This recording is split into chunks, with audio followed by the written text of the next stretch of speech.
الراجل ده اللي راسه شبه البروكلي فاكر إنه يقدر يتصرف بخشونة في إنجلترا.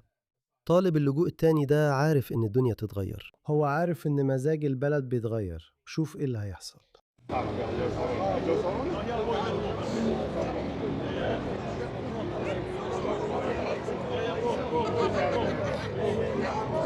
بص عليه، بص عليه، بص على الغضب في عينيه، بص على الواد ده. انت مين يا باشا؟ انت محظوظ ان الغرب بيحكموا ناس مجانين يساريين. لو ده كان بيحصل من 30 سنة كنت عارف ايه اللي كان هيحصل له.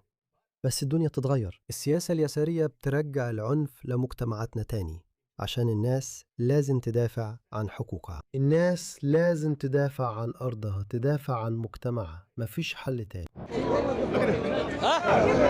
ما تقربليش يا صاحبي، ما تقربليش.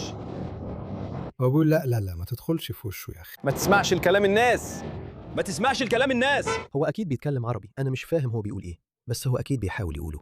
اسمع، ما تدخلش يا صاحبي، إحنا هنطرد من البلد. ما تعملش كده، لا خليك مع ده يا صاحبي. اعتبرها كده المفروض كل الناس تتصرف. آسف، ده اللي المفروض تعمله. وطي راسك، قول آسف، وكون ممتن. كن ممتن إن عندك سقف فوق راسك على حساب دافع الضرائب.